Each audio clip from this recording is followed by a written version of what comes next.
you were an NCAA basketball player, and then you became a U.S. Navy sailor, and now you're a DJ producer, right? Yeah. Okay. A lot of questions within that, but I want to know, like, what's something that maybe helped you when you went through NCAA basketball to then joining the Navy to now being a producer? Is there anything in like your daily life that you always think about? Honestly, what's the word? Determination and hard work. That's really, in all those, you have to be determined to do better. You have to be, motivated to work on yourself, to be a better person. So throughout, I feel like that's like the main thing that I carried through each of those, and each of those helped me to the next stage. So cool. What position do you play in basketball? Shooting guard. Woo! You got a 3-pointer shot or what? Actually, no, it was more like mid-range, and I love driving to the basket and doing like layups because that was my bread and butter there. Like no one could stop me because I was strong, big. Like literally no one could stop me. Where did you play? I played at Cincinnati just for not even a year because I had to leave because I was having some issues with my knee because I had torn my ACL twice and I didn't want to, it was rough. So I was like, I don't want to keep playing basketball anymore. So I just left. And then that's when I was like, went back to school to try to finish school, but I was getting bored at home. So I was like, let me go to the military so I can travel the world and then get my school paid for. So I wouldn't have to pay out the pocket anymore. So you went to Navy then? Yes. Wow. What was that like then? At first I was really, really excited about it, especially when I was in boot camp. We went to Chicago and I was there for like 8 weeks during the summertime. So it was hot. Yeah. It was cool. It was a lot of people that weren't used to being away from home. A lot of them were in there. So they were like, this was like new to them. That was like their first time being away from home. But I've always been away from home because of basketball, because I was always traveling. Right. But it was cool. Then once I got orders, I found out I had orders to go be stationed in California.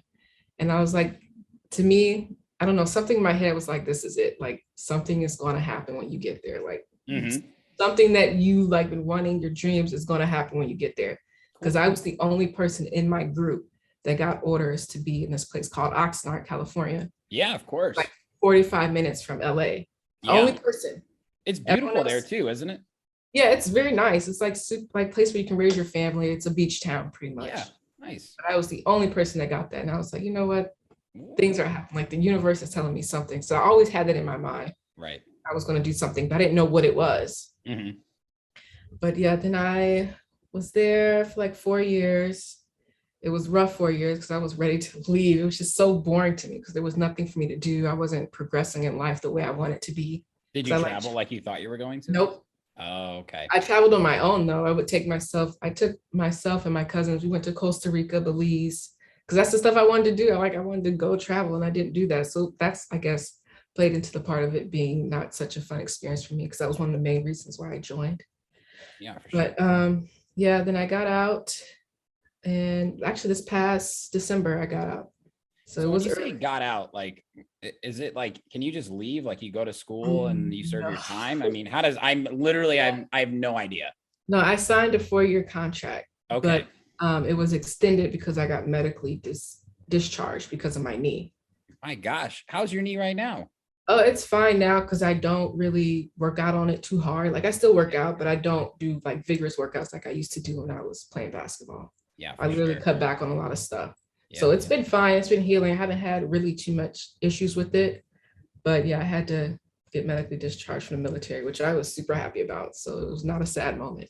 That worked out. Yeah, you hear about that. My uncle tells this ridiculous story of when it was the Vietnam War and they were coming around in New York City from house to house, and he knew they were coming the next morning, and he literally was jumping from the couch in the basement that had a concrete floor on his knees. He would jump onto his knees, and the next day he had such swollen knees that they said, "We're not taking you." He's smart. He's so smart. Yeah, I know. Uncle Norm. Yeah, I know he's listening.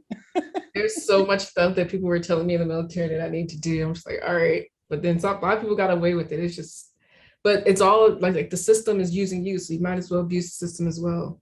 Hey, preach. Because the military does not get paid anything and they're risking their lives like every day. Yeah. To fight for a country that doesn't even really take care of them like that. I know, it's backwards. Yeah. Well, it sounds like you definitely learned a lot about yourself though, had some time to think. No, I definitely did. I went through mental, emotional depression all while I was in there. And I was able to like build myself up from, I guess, from the beginning, the ground up. And Yeah. so like I just always told myself, we're always going to keep positive thoughts. We're always going to focus on things that, you know, bring happiness into my life. And so that's just basically what I did. And then while I was in the military, my friends were like pushing me to DJ. And I was just like, no, like, why would I want to do that? But then they just kept pushing me. So I was like, you know what, I'll try it. So I bought, I can't remember what it was. It was like a small portable DJ thing. And I hooked up to my laptop. And I would literally practice every day after work until I felt comfortable to go out and DJ parties. And it literally took me a week. And then my friends were like, oh, you want to DJ this R&B brunch party? I was like, yeah, I will. Hell yeah. And then from there, I just kept getting booked for more stuff and more stuff, traveling everywhere. But I was just like, I didn't come into DJing wanting to just do hip hop and R&B. I wanted to play house music. Right. Like that was like my ultimate goal because I started off just doing that. But I didn't know anyone in the scene or who to talk to go DJ a house music party. Totally. And yeah, then it's intimidating. Yeah, but I was like, and then see, I'm not the type of person, I'll go out and ask if I have to. Like, it doesn't bother me. It was just the fact that I knew no one, no one. And then that's when I was like on Instagram, finding people, DMing them, asking them. I was like, oh yeah, come out to this thing, come out to this. I'm like, all right. And I did that. Man, do I love Sherm in the booth. Oh, hey, I think you do too. Hope you enjoyed that piece of content.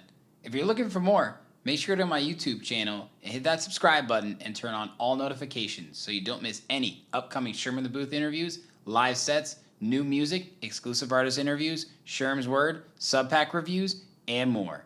This is your one-stop shop for everything entertainment. Cheers.